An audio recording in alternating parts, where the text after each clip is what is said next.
Why positive affirmations don't work. Control your thoughts and you create your reality. A positive mindset begets positive end results. These popular tenets are espoused by the likes of Louise Hay, Napoleon Hill, Anthony Robbins and countless other self-help gurus. The problem is, they don't actually work.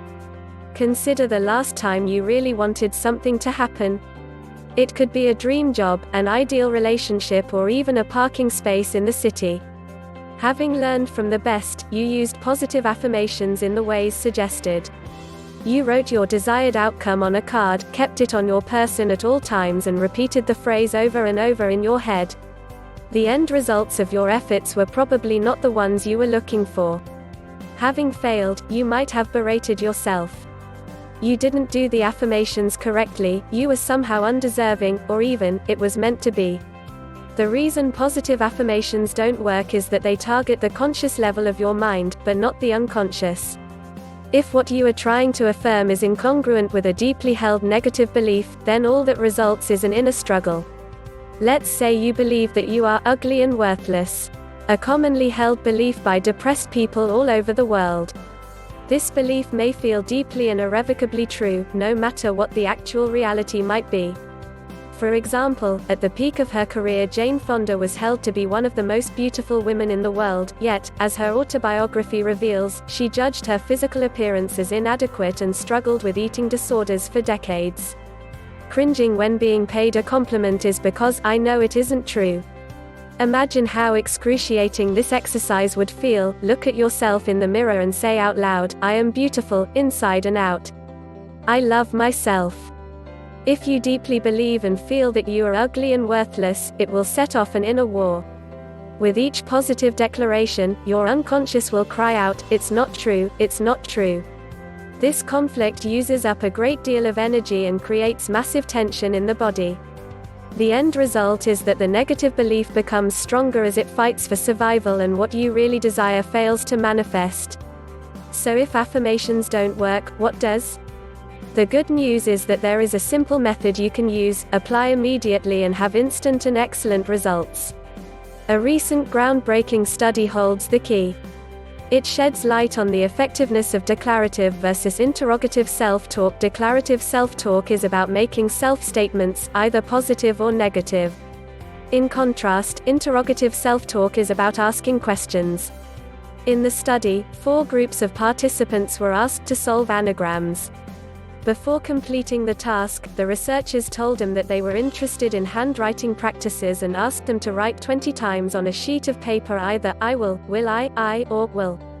The group that wrote will I solved nearly twice as many anagrams as any of the other groups.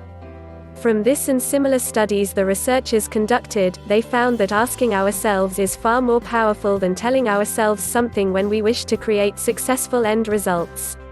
Questions are powerful because they probe for answers. They remind us of the resources we do have and they activate our curiosity. All that is required is a simple tweak. Let's say you are about to give a presentation and you're feeling nervous about it. You may find yourself declaring, I'm terrible at presentations, they never go well for me. Alternatively, you may give yourself a positive pep talk, I am delivering a great presentation that inspires my audience. Both are declarative statements that apply a kind of external pressure to the self and shut down the possibility of accessing the inner resources and creativity needed for success. However, tweak the above statements so they become questions. Am I terrible at presentations? Have they ever gone well for me? Or, will I deliver a great presentation that inspires my audience?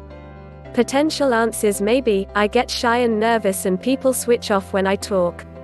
However, in my last presentation, I made a point that people found interesting and I really had their attention. How could I expand on that? The last presentation that I did went well. What did I do that worked and how could I do more of that? This powerful strategy works better than affirmations because it acknowledges your negative thoughts and feelings and reduces the need to fight them.